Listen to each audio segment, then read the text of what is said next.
ஓம் ஸ்ரீ திருச்செந்தூர் வேலவன் துணை அன்பர்கள் அனைவருக்கும் என்னுடைய அன்பான வணக்கங்கள்.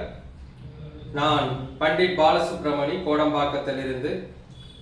சதயம் ஸ்டார் ஆஸ்ட்ரோ டிவி நேயர்கள் அனைவருக்கும் என்னுடைய அன்பு கலந்த வணக்கங்கள். வருகின்ற 2025வது வருடம் அனைவருக்கும் மிக முக்கியமான வருடமாக இருக்கின்றது. காரணம் என்னவென்றால், ஒரே வருடத்தில் 3 கிரகங்களுடைய பெயர்ச்சிகள், குரு பகவான், சனி பகவான், ராகு கேதுக்கள். இந்த 3 கிரகங்களுடைய பெயர்ச்சிகளும் 2025வது வருடம் நடைபெற இருக்கின்றது. இந்த 2025வது வருடம் ஒரு முக்கியமான வருடமாக அனைவருக்கும் நிச்சயமாக இருக்கும். இதில் சுப விஷயங்கள், அசுப விஷயங்கள் என்று இரண்டுமே கலந்து நடைபெற இருக்கின்றது. பொதுவாக ஒரு விஷயத்தை தெரிந்து கொள்ளுங்கள். கோச்சாரத்தில் வருகின்ற இந்த குரு பெயர்ச்சி, சனி பெயர்ச்சி, ராகு கேது பெயர்ச்சி, இவை நம்முடைய ஜனன ஜாதகத்தில் இருக்கின்ற திசா புத்திகள் மற்றும் கிரக நிலைகளை பொறுத்துதான் பலன் கொடுக்கும். பொதுவாகவே பார்த்தீர்கள் என்றால், இந்த ராகு கேது பெயர்ச்சி, சனி பெயர்ச்சி, குரு பெயர்ச்சி போன்ற விஷயங்கள் எல்லாம் நமது ஜனன ஜாதகத்தில் நடைபெறக்கூடிய விஷயங்களுடைய ஒரு உண்மைத்தன்மையை, அதாவது அந்த திசாபுத்திகள் நடக்கின்ற நிகழ்வுகளை உறுதிப்படுத்துவதற்குத்தான் இந்த பலாபலன்களை எடுத்துக்கொள்ள வேண்டுமோ தவிர, அல்லாமல் ஒருவருக்கு ராகு கேது பெயர்ச்சி, சனி பெயர்ச்சி, குரு பெயர்ச்சி இவை மட்டுமே அனைத்து விதமான நற்பலன்களையும் கெடுபலன்களையும் வழங்கி விடுவதில்லை. இதை அனைவரும் நினைவில் வைத்துக் கொள்ளுங்கள். ஆக வருகின்ற இந்த பெயர்ச்சிகள் ஒவ்வொரு ஜாதகத்திலும் எப்படிப்பட்ட பலாபலன்களை கொடுக்கும், யார் கவனமாக இருக்க வேண்டும், யார் மிக நல்ல பலன்களை அனுபவிக்கப் போகின்றார்கள் என்ற விஷயத்தை எல்லாம் நாம் சற்று தெளிவாக காணலாம். அதே போல பொதுவாக உலகியல் ஜோதிடம் என்று சொல்வோம். இந்த உலகத்திற்கு என்ன மாதிரியான விஷயங்கள் எல்லாம் இந்த பெயர்ச்சியில் நடைபெற இருக்கின்றது என்பதை காண்போம். அந்த வகையிலே முதலில் குரு பகவான் வருகின்ற 14/5/2025வது நாள் ரிஷப ராசியிலிருந்து மிதுன ராசிக்கு பெயர்ச்சி அடைகிறார். அதே போல சனி பகவான் 29/3/2025 அன்று கும்ப ராசியிலிருந்து மீன ராசிக்கு பெயர்ச்சி அடைகிறார். அதே போல ராகு மற்றும் கேதுக்கள். ராகு பகவானை பொறுத்தவரையில் 18/5/2025 அன்று மீன ராசியிலிருந்து கும்ப ராசிக்கு பெயர்ச்சி அடைகிறார். அதே போல கேது பகவானும் இதே 18/5/2025 அன்று கன்னி ராசியிலிருந்து சிம்ம ராசிக்கு பெயர்ச்சி அடைகிறார். ஆக இவருடைய பெயர்ச்சிகள் நடைபெறக்கூடிய நாட்கள் இதுதான். பொதுவாக இந்த உலகில் எந்த விதமான எப்படிப்பட்ட சம்பவங்கள் நடக்கும் என்று பார்க்கின்ற பொழுது, பொதுவாக குரு பகவானை பொறுத்தவரையில் மிதுன ராசிக்கு பெயர்ச்சி அடைகிறார். மிதுன ராசி என்பது காலபுருஷ தத்துவ அடிப்படையில் 3வது ராசியாக இருக்கின்றது. ஆக இந்த மிதுன ராசியில் பெயர்ச்சி அடைகின்ற குரு பகவான் இந்த ராசியில் இருந்து, அதாவது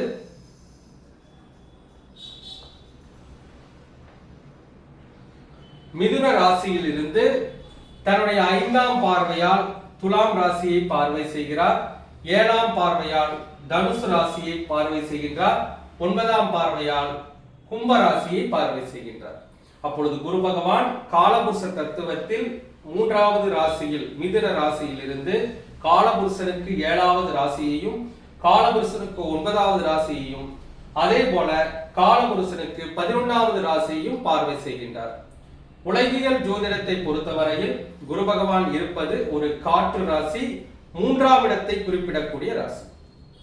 பொதுவாக 3ஆம் இடம் என்பது எழுத்து சார்ந்த விஷயங்கள், தேர்வு சார்ந்த விஷயங்கள் 3ஆம் இடத்தை குறிக்கும். அப்பொழுது இந்த காலகட்டங்களில் அரசாங்கம் தேர்வு சம்பந்தமான விஷயங்களில், அதாவது கல்வியில் அந்த தேர்வு சம்பந்தமான விஷயங்களிலும், அதே போல எழுத்து சம்பந்தமான விஷயங்களிலும் சில மாற்றங்களை கொண்டு வரக்கூடிய சூழ்நிலைகள் இருக்கிறது. உதாரணமாக பாடத்திட்டங்களில் அந்த எழுத்து சார்ந்த விஷயங்கள் புதிதாக உருவாக்கப்படலாம். இது போன்ற ஒரு சில விஷயங்கள், அதே போல எக்ஸாம் தேர்வு சம்பந்தமான விஷயங்களில் ஒரு நல்ல மாற்றங்களை கொண்டு வருவதற்கான வாய்ப்புகள் அதிகமாக இருக்கின்றது. அதே போல் பார்த்தீர்கள் என்றால் மூணாம் இடம் என்பது ஐடி துறை, அதாவது ஐடி சம்பந்தமான சாப்ட்வேர் நிறுவனங்களில் பணிபுரிபவர்களுக்கு ஒரு நல்ல ஒரு விஷயம் காத்திருக்கின்றது. நிறைய இந்த சாப்ட்வேர் நிறுவனங்களில் நிறைய மாற்றங்களும் சாப்ட்வேர் சார்ந்த விஷயங்களும் புதிதாக அந்த சாப்ட்வேர் சார்ந்த நிறுவனங்களும் அதிகமாக உருவாகக்கூடிய வாய்ப்புகளும் இருக்கின்றது. அதே போல் பார்த்தீர்கள் என்றால் மூன்றாம் இடம் என்பது செல்போன் கம்ப்யூட்டர் சார்ந்த விஷயங்கள். ஆக இந்த காலகட்டங்களில் புது வகையான செல்போன்கள் அதிகமாக வரக்கூடிய சூழ்நிலைகள் இருக்கின்றது. மேலும் கம்ப்யூட்டர் சார்ந்த விஷயங்கள், ஆன்லைனில் பல விஷயங்கள் புதிதாக கண்டுபிடிக்கக்கூடிய சூழ்நிலைகள் அனைத்தும் இந்த பெயர்ச்சியில் நடக்க இருக்கின்றது. அதே போல குரு பகவான் காலபுருஷ தத்துவத்திற்கு 7வது ராசியை பார்ப்பதாலும், 7வது ராசி என்பது பொதுவாக பார்த்தோம் என்றால் வியாபாரம் என்று சொல்வோம்.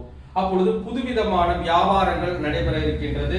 அதே போல் பார்த்தீர்கள் என்றால் வெளிநாட்டில் இருக்கின்றவர்கள் இந்தியாவிலே முதலீடு செய்யக்கூடிய விஷயங்கள், நிறைய வியாபாரம் சார்ந்த விஷயங்கள் எல்லாம் இந்த குரு பெயர்ச்சியால் உலகெங்கும் அதிகமாக நடைபெற இருக்கின்றது. அதே போல 9ஆம் இடத்தை குரு பகவான் பார்ப்பதால் கோவில் சார்ந்த விஷயங்கள், கோவில் சார்ந்த விஷயங்களில் அதிகமான விஷயங்கள், அதாவது கோவில் சார்ந்த புதிய விஷயங்கள் அனைத்தும் நடைபெற இருக்கின்றது.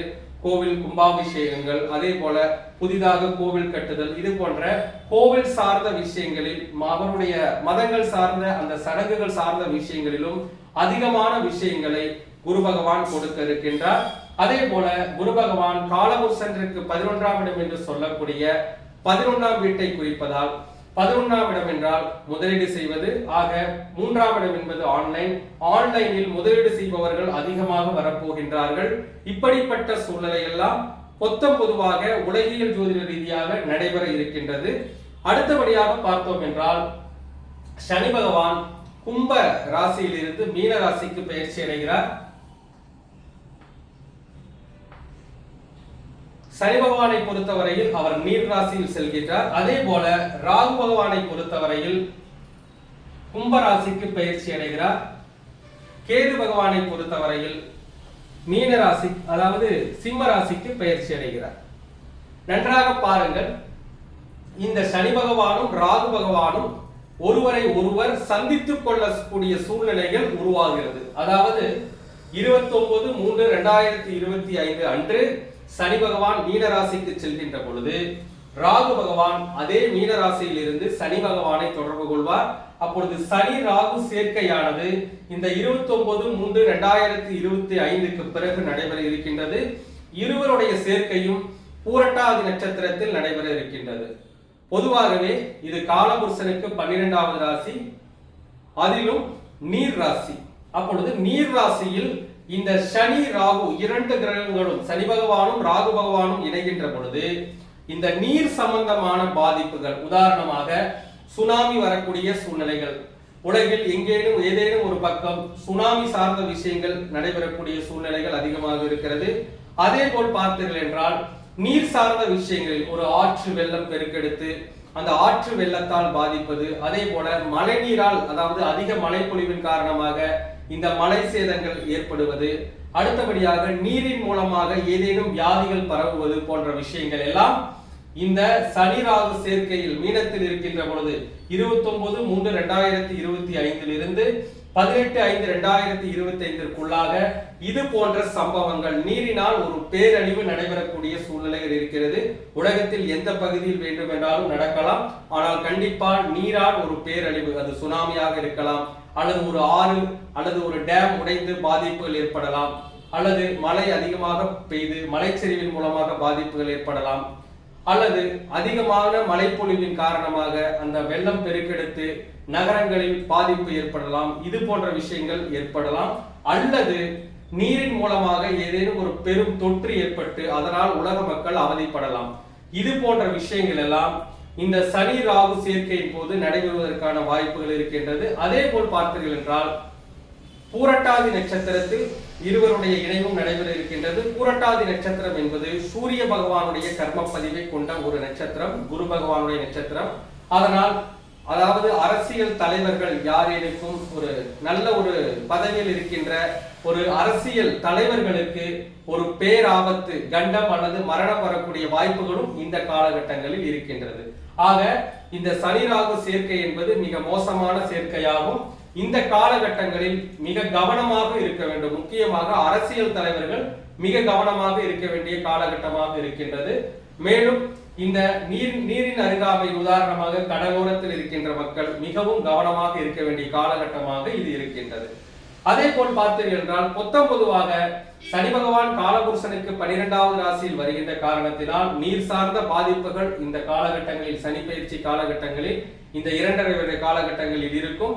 அதே போல ராகு பகவானை பொறுத்தவரையில் அவர் கும்பராசியில் வருகின்ற காரணத்தினால், கும்பராசி என்பது காற்று ராசி, அது ஒரு சூறாவளி காற்று ராசியாக இருக்கின்றது.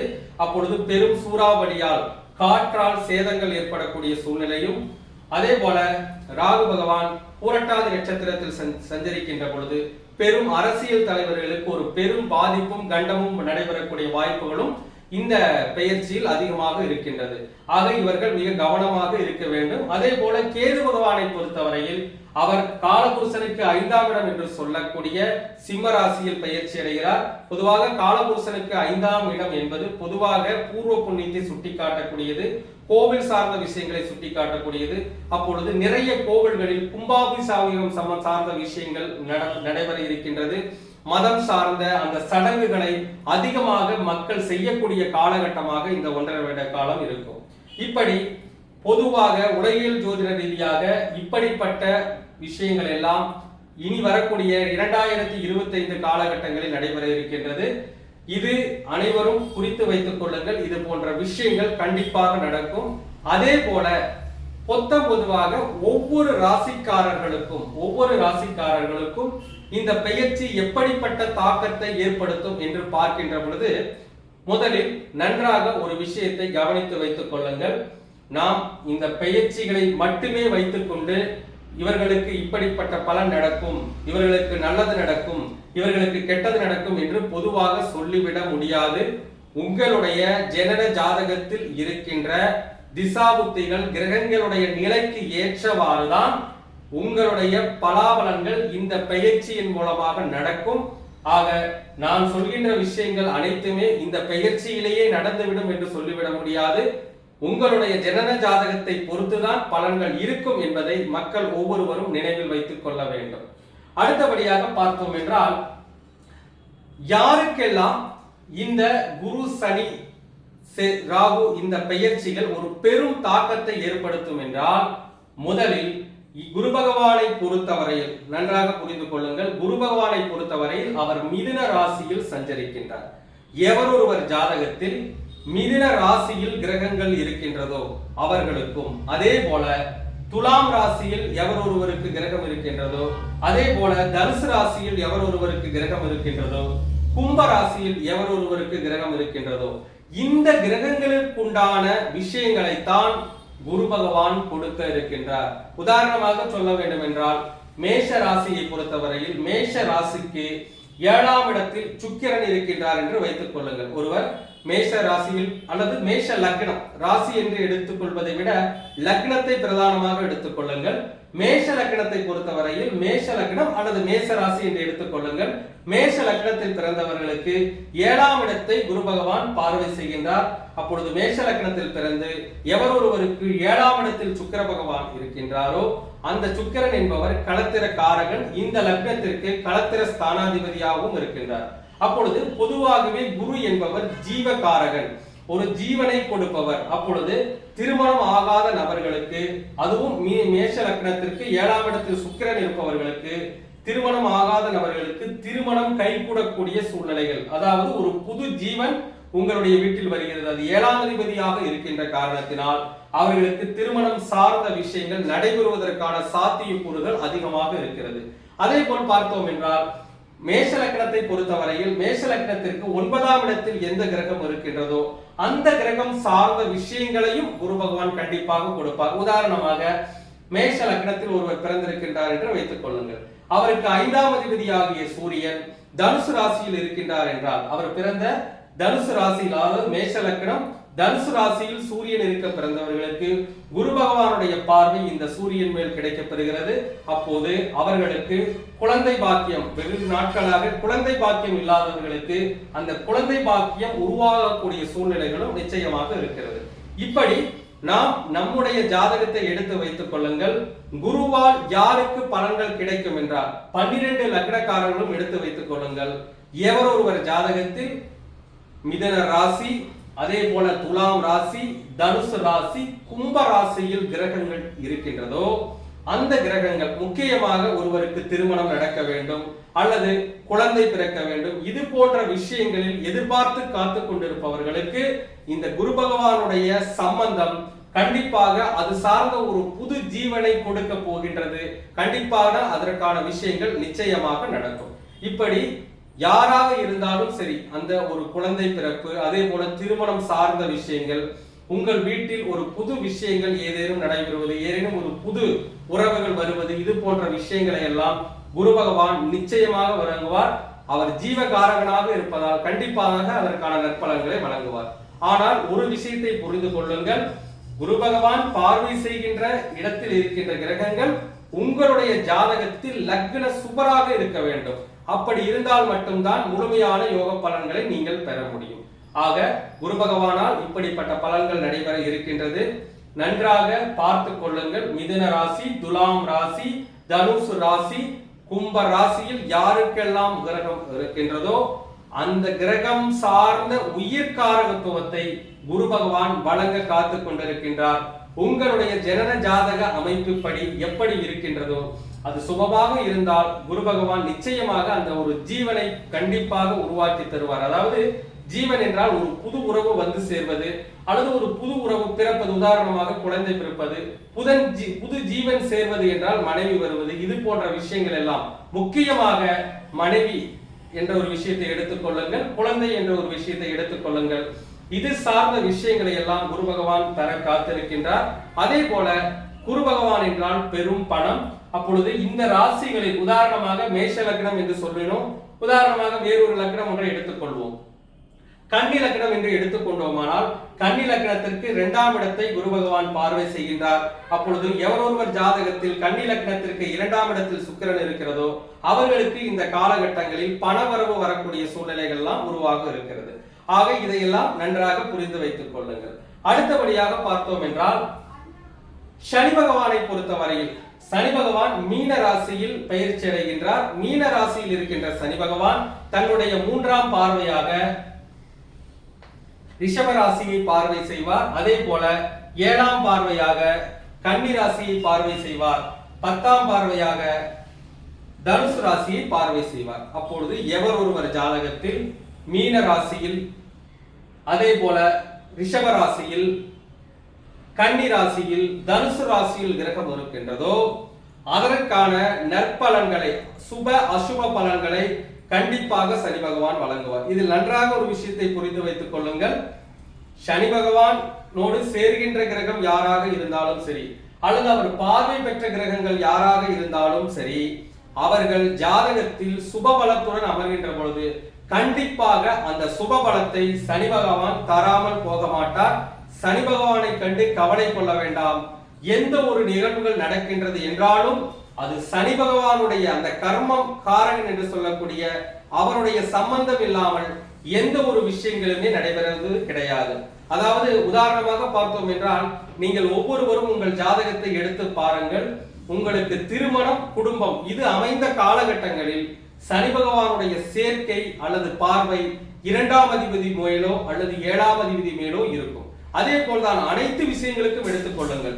உங்களுக்கு குழந்தை பிறந்த நேரம், இது போன்ற விஷயங்களை நீங்கள் எடுத்து பார்க்கின்ற பொழுது சனி பகவானுடன் சம்பந்தம் நிச்சயமாக இருக்கும். ஒரு சில நபர்கள் கேட்பார்கள், சனி பகவான் சம்பந்தமே இல்லை ஆனால் திருமணம் நடந்தது, சனி பகவான் சம்பந்தமே இல்லை குழந்தை பிறந்தது என்றெல்லாம் சொல்வார்கள். ஆனால் அப்படி நடந்த திருமணம், சனி பகவானுடைய சம்பந்தம் இல்லாத நடந்த திருமணமோ குழந்தை பிறப்போ உங்களுடன் நீண்ட நாட்கள் இருப்பதில்லை என்பதுதான் ஒரு நிதர்சனமான ஒரு உண்மை. அப்பொழுது கர்மகாரகன் ஆகிய சனி பகவான் 12 லக்னக்காரர்களுக்கும் எடுத்து வைத்துக் கொள்ளுங்கள். எவர் ஒருவருக்கு மீன ராசி, ரிஷப ராசி, கன்னி ராசி, தனுசு ராசியில் கிரகம் இருக்கின்றதோ அந்த கிரகங்கள் உறுதியாக செயல்பட போகின்றது. ஜாதகத்தில் லக்ன சுபத்துவமாக இருந்தால் அதில் யோகமான பலன்கள் உறுதியாக நடக்கும், 100% நடக்கும். உதாரணமாக சொல்ல வேண்டும் என்றால், ஒரு ஜாதகர் விருச்சிக லக்னம் என்று வைத்துக் கொள்வோம். ஒரு ஜாதகர் விருச்சிக லக்னம் என்று வைத்துக் கொள்வோம். விருச்சிக லக்னத்தை பொறுத்தவரையில் விருச்சிக லக்னத்திற்கு 2ஆம் இடத்தை சனி பகவான் பார்வை செய்கின்றார். உதாரணமாக ஜனன ஜாதகத்தில் அவருக்கு சனி பகவான் இந்த ராசியில் இருப்பதாக வைத்துக் கொள்ளுங்கள். அப்பொழுது இந்த விருச்சிக லக்னத்தை பொறுத்தவரையில் 3ஆம் வீட்டிற்கும் 4ஆம் வீட்டிற்கும் உண்டான சனி பகவான் லக்னத்திற்கு 2ஆம் இடத்தில் இருந்தால், அதுவும் வக்ரம் பெறாமல் குறைந்த பாகையில் சனி பகவான் சுபத்துவமாக இருக்கின்ற பொழுது, சனி பகவான் தன் 10ஆம் பார்வையால், கோச்சார சனி பகவான் தன் 10ஆம் பார்வையால் லக்னத்திற்கு 2ஆம் இடத்தில் இருக்கின்ற சனி பகவானை பார்ப்பதால் 3ஆம் வீட்டிற்கு உண்டான ஒருவேளை ஒரு மீடியா துறையில் இருக்கின்ற நபர்களாக இருந்தாலும், ஐடி துறையில் இருக்கின்ற நபர்களாக இருந்தாலும் சரி, அதே போல இடம் வீடு வாங்க வேண்டும், வண்டி வாகனம் வாங்க வேண்டும் என்ற எண்ணம் கொண்டவர்களாக இருந்தாலும் சரி, அவர்களுக்கு இந்த சனி பயிற்சியின் மூலமாக ஒரு சுபமான யோக பலன்கள் நடைபெற இருக்கின்றது என்பதையும் புரிந்து கொள்ள வேண்டும்.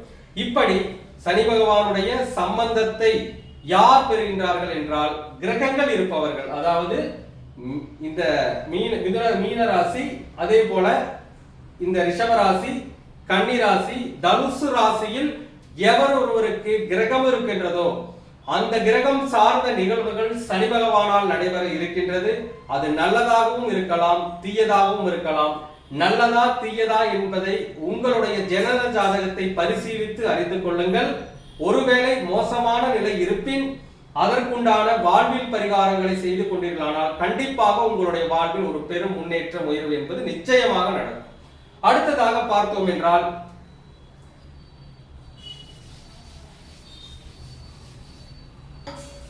ராகு பகவானை பொறுத்தவரையில் ராகு பகவான் கும்பராசியில் சஞ்சரிக்கின்றார். நன்றாக புரிந்து கொள்ளுங்கள். எவர் ஒருவர் ஜாதகத்தில் கும்ப ராசியில் கிரகம் இருக்கின்றதோ, ராகு பகவானை பொறுத்தவரையில் நன்றாக ஒரு விஷயத்தை அறிந்து கொள்ள வேண்டும். இருக்கின்ற விஷயத்தை கெடுக்கக்கூடிய தன்மையும் இல்லாத விஷயத்தை கொடுக்கக்கூடிய தன்மையும் ராகு பகவானிற்கு நிச்சயமாக உண்டு. அதாவது உதாரணமாக ஒரு லக்னம் ஒன்றை எடுத்துக்கொள்வோம்.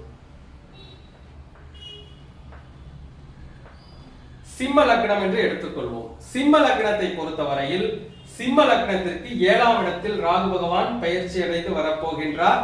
7ஆம் இடம் என்பது திருமண வாழ்க்கை, 7ஆம் இடம் என்பது நண்பர்கள், பாலிய நண்பர்கள், சமுதாய அந்தஸ்து, வியாபாரம் செய்பவர்கள். ஆக வெகு நாட்களாக திருமணம் நடைபெறவில்லை என்ற சூழ்நிலையில் இருப்பவர்களுக்கும், வெகு நாட்களாக எனக்கு சரியான நான் வியாபாரம் செய்கின்றேன், பெரிய அளவில் வியாபாரம் விருத்தி இல்லை, வியாபாரம் நஷ்டத்தில் சென்று கொண்டிருக்கின்றது என்று நினைப்பவர்களுக்கும், அதே போல 7ஆம் இடம் என்பது சமுதாய அந்தஸ்து, சமுதாயத்தில் ஒரு நல்ல ஒரு விஷயத்தை நான் ஒரு நல்ல ஒரு நேம் ஃப்ரேம் எனக்கு கிடைக்கவில்லை என்று வருந்துபவர்களுக்கும் சரி, அதே போல வெகு நாட்களாக பாலிய நண்பர்களுடைய சேர்க்கை இல்லாமல் பாலிய நண்பர்களால் பாதிக்கப்பட்டிருந்தாலும் சரி, அப்பொழுது இந்த பாதிப்புகள் எல்லாம் 7ஆம் இடத்தில் ராகு பகவான் வரப்போகின்ற காரணத்தினால் விலகப் போகிறது. அதே போல ஜாதகத்தில் திருமண வாழ்க்கை சிறப்பாக இருப்பவர்கள், பாலிய நண்பர்களுடன் அதிகமாக நெருங்கி பழகுகின்றவர்கள், வியாபாரம் நன்றாக வியாபாரம் நடந்து கொண்டிருப்பவர்களுக்கெல்லாம் ராகு பகவான் இந்த காலகட்டங்களில் ஒரு தாழ்வை தரப்போகின்றார் என்பதையும் அறிந்து கொள்ள வேண்டும். ஆக ராகு பகவானை பொறுத்தவரையில் இல்லாததை கொடுப்பதும் இருப்பதை கெடுப்பதும் தான் இந்த ராகு பகவானுடைய முதன்மையான வேலை. நீங்கள் உங்களுடைய ஜாதகத்தை, சுய ஜாதகத்தை பரிசோதனை செய்து பாருங்கள். இதனுடைய உண்மைத்தன்மை மிக மிக மிக தெளிவாக புரியும். ஏனென்றால் உதாரணமாக சொல்ல வேண்டும் என்றால், உதாரணமாக ஒரு கன்னி லக்னத்தில் பிறந்தவர் என்று வைத்துக் கொள்ளலாம். கன்னி லக்னத்திற்கு கடந்த காலகட்டங்களில் ராகு பகவான் 7ஆம் இடத்தில் இருந்தார். நன்றாக புரிந்து கொள்ளுங்கள். கன்னி லக்னத்துக்கு கடந்த காலகட்டங்களில் 7ஆம் இடத்தில் ராகு பகவான் இருந்தால் இந்த விஷயங்கள் போன ராகு பெயர்ச்சியில் கண்டிப்பாக நான் சொன்ன விஷயங்கள், ஒன்று திருமண வாழ்க்கை இல்லாதவர்களுக்கு திருமண வாழ்க்கை அமைந்திருக்கும், திருமண வாழ்க்கை நன்றாக இருப்பவர்களுக்கு பிரச்சனை இருந்திருக்கும். ஒன்று பிரச்சனை இருக்கலாம், அல்லது கணவன் மனைவி ஏதேனும் வேலை நிமித்தமாக கூட பிரிந்து போயிருக்கலாம், இரண்டாவது குழந்தையை பிரிந்திருக்கலாம், இது போன்ற சம்பவங்களும் நடந்திருக்கும். அல்லது பாலிய நண்பர்களுடன் பகை ஏற்பட்டிருக்கலாம், நல்ல வியாபாரம் செய்பவர்களுக்கு வியாபாரம் தடை பெற்றிருக்கலாம், அல்லது திருமணம் ஆகாதவர்களுக்கு திருமணம் நடந்திருக்கும், அல்லது வியாபாரம் நலிவாக இருந்தவர்களுக்கு வியாபாரம் ஓரளவுக்கு நன்றாக இருந்திருக்கும். இப்படி போன ராகு பெயர்ச்சியில், கடந்த ராகு பெயர்ச்சியில் கன்னி லக்னக்காரர்களுக்கு இப்படிப்பட்ட பலன் நடந்திருக்கும். கும்ப லக்னத்திற்கு 7ஆம் இடத்தில் ராகு வருவதால் நான் சொன்ன விஷயங்கள் அதிகமாக நடைபெறுவதற்கு வாய்ப்புகள் உண்டு. ராகு பகவானை பொறுத்தவரையில் நன்றாக புரிந்து கொள்ளுங்கள். எந்த பாவகத்திற்கு செல்கின்றாரோ அந்த பாவக ரீதியான நன்மை தீமைகளை வழங்கக்கூடிய ஒரு தன்மை ராகு பகவானிற்கு உண்டு. அதே போல் பார்த்தோம் என்றால் பொதுவாக ராகு இந்த கும்பராசியில் சஞ்சரிக்கின்ற பொழுது இந்த கும்பராசியில் எந்த கிரகம் இருக்கின்றதோ, கும்பராசியில் எந்த கிரகம் இருக்கின்றதோ அந்த கிரகத்தினுடைய காரகத்துவங்களை வழங்க போகின்றார். நல்ல கிரகமாக இருந்தால், நன்றாக இருந்தால் அதில் பாதிப்பு, அது கெட்டிருந்தால் அதை நன்மையாக மாற்றக்கூடிய தன்மை ராகு பகவானிற்கு நிச்சயமாக உண்டு. ஏனென்றால் ராகு பகவானை பொறுத்தவரையில் நெகட்டிவ், அதாவது எப்போதுமே பின்புறமாக சுற்றக்கூடிய கிரகம். ஆக கண்டிப்பாக இந்த ராகு பகவான் உங்களுடைய ஜாதகத்தில் நன்மை அல்லது தீமை ஏதேனும் ஒன்றை கண்டிப்பாக செய்வார். உதாரணமாக ஒரு லக்னம் ஒன்றை எடுத்துக்கொள்வோம். உதாரணமாக ஒரு லக்னம், உதாரணமாக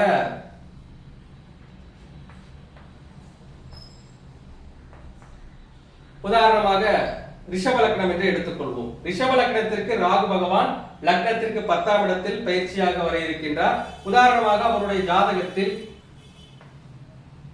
புதன் பகவான், அவருடைய ஜனன ஜாதகத்தில் புதன் பகவான் 10ஆம் இடத்தில் இருப்பதாக வைத்துக் கொள்ளுங்கள். அப்பொழுது 2ஆம் வீட்டிற்கும் 5ஆம் வீட்டிற்கும் உண்டான புதன் ரிஷப லக்னத்தில் பிறந்தவருக்கு 10ஆம் இடத்தில் இருக்கின்ற பொழுது ராகு பகவான் புதன் பகவானை தொடர்பு கொள்ள இருக்கின்றார். அப்பொழுது 2ஆம் இடம் என்பது குடும்பம், 5ஆம் இடம் என்பது குழந்தை. ஒருவேளை அந்த ஜாதகர் ஒரு திருமணம் ஆகாத நபராக இருந்தால் அவருக்கு இந்த காலகட்டங்களில் திருமணம் அமைந்து குழந்தை பாக்கியம் உருவாகுவதற்குண்டான வாய்ப்புகளும் அதிகமாக உண்டு. அதே போல ஒருவேளை ஜாதகருக்கு நல்ல குடும்ப வாழ்க்கை, நல்ல தன வருவாய் இருக்கின்றது என்று வைத்துக் கொள்வோம், நல்ல குழந்தை இருக்கின்றது என்று வைத்துக் கொள்வோம்.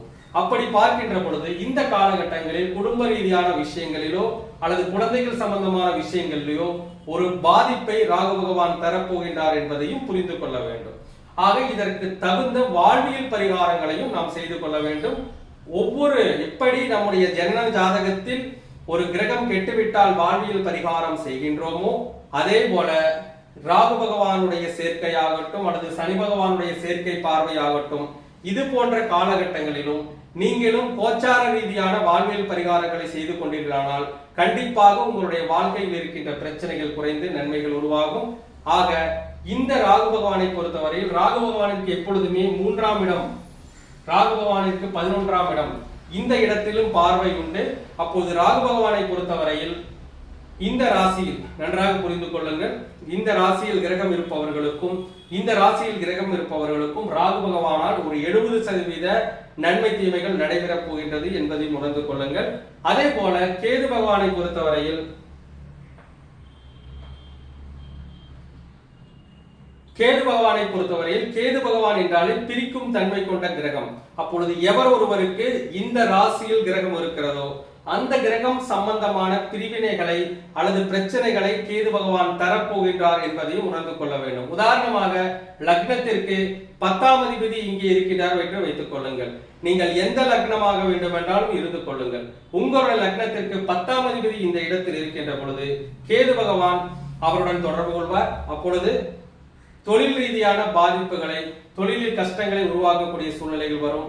அல்லது 10ஆம் இடம் என்பது முட்டியை சொல்லக்கூடிய பாவகம், முட்டி வெளி பாதிப்புகள் நடைபெறக்கூடிய விஷயங்கள், முட்டி பாதிப்பு. அதே போல 10ஆம் இடம் என்பது கர்மம் சார்ந்த விஷயங்கள், இது போன்ற விஷயங்களும் நடைபெறுவதற்கான வாய்ப்புகள் இருக்கின்றது. இப்படி ராகு கேது பெயர்ச்சியை பொறுத்தவரையில் நீங்கள் முக்கியமாக கவனிக்க வேண்டியது என்னவென்றால், இந்த ராகு கேதுக்களுடன் எந்த கிரகங்கள் உங்களுடைய ஜனன ஜாதகத்தில் தொடர்பில் இருக்கின்றது என்று பார்த்து அதற்கேற்றவாறு அது நல்லதை செய்யுமா தீயதை செய்யுமா என்பதை அறிந்து கொண்டு அதற்கேற்றவாறு செயல்படுங்கள். ஒன்றும் கவலைப்பட வேண்டாம். குரு பெயர்ச்சி பல இடங்களில் சொல்லி இருப்பார்கள், குரு பெயர்ச்சி இந்த ராசிக்கு நன்றாக இருக்கிறது, சனி பெயர்ச்சி இந்த ராசிக்கு கெடுதலாக இருக்கின்றது, ராகு கேது பெயர்ச்சிகள் மிக பாதிப்பை கொடுக்க போகின்றது என்றெல்லாம் சொல்வார்கள். சதவீதம் எல்லாம் சொல்வார்கள், 100%, 80%, 30% என்றெல்லாம் சொல்வார்கள். அப்படியெல்லாம் ஒன்றும் கிடையாது. ஜனன ஜாதகம் தான் மிக மிக முக்கியமான விஷயம். 70-80% பலன்களை ஜனன ஜாதகம் தான் தீர்மானிக்கிறது. கோச்சாரத்தில் வருகின்ற இந்த குரு பெயர்ச்சி, சனி பெயர்ச்சி, ராகு கேது பெயர்ச்சிகள் அந்த ஜனன ஜாதகத்தில் ஒரு சம்பவத்தை உறுதிப்படுத்துவதற்காக வருகின்ற விஷயங்களோ தவிர இந்த பெயர்ச்சிகள் மட்டுமே ஒரு விஷயங்களை உறுதிப்படுத்துவது கிடையாது. அப்பொழுது அந்த உறுதிப்படுத்தக்கூடிய விஷயங்கள், இந்த குரு பகவான் உறுதிப்படுத்தக்கூடிய விஷயம், சனி பகவான் உறுதிப்படுத்தக்கூடிய விஷயம், ராகு பகவான் உறுதிப்படுத்தக்கூடிய விஷயம் யாருக்கு பிரதானமாக நடக்கும் என்றால், எந்த கிரகத்தை இந்த கோச்சார கிரகங்கள் தொடர்பு கொள்கின்றதோ அந்த கிரகங்கள் லக்னத்திற்கு யாரோ அந்த லக்னப்பத்திற்கு எந்த பாவகமோ அந்த பாவக ரீதியான விஷயங்கள் தான் நல்லதாகவோ கெடுதலாகவோ நடைபெற போகின்றது என்பதை புரிந்து கொள்ளுங்கள். ஆக இந்த குரு பெயர்ச்சி, சனி பகவானுடைய பெயர்ச்சி, ராகு கேது பெயர்ச்சியை உங்களுடைய ஜாதகத்தில் ராசியை வைத்து மட்டும் பார்க்காமல் லக்னத்தை பிரதானமாக வைத்து பார்த்து நமக்கு என்ன விஷயங்கள் நடைபெற போகின்றது, நல்லதா கெட்டதா என்பதையும் அறிந்து, கெட்ட விஷயங்களாக இருந்தால் அதனுடைய வாழ்வில் பரிகாரங்களை செய்து கொண்டு எப்படி முன்னேற முடியும் என்பதையும் அறிந்து கொண்டு ஒவ்வொருவரும் இந்த பெயர்ச்சிகளால், ராகு பெயர்ச்சி, குரு பெயர்ச்சி, சனி பெயர்ச்சியால் ஒவ்வொருவரும் ஒரு மேன்மையான வாழ்க்கையை பெற வேண்டும் என்று கூறி விடைபெறுகின்றேன். நன்றி, வணக்கம், வாழ்க வளமுடன்.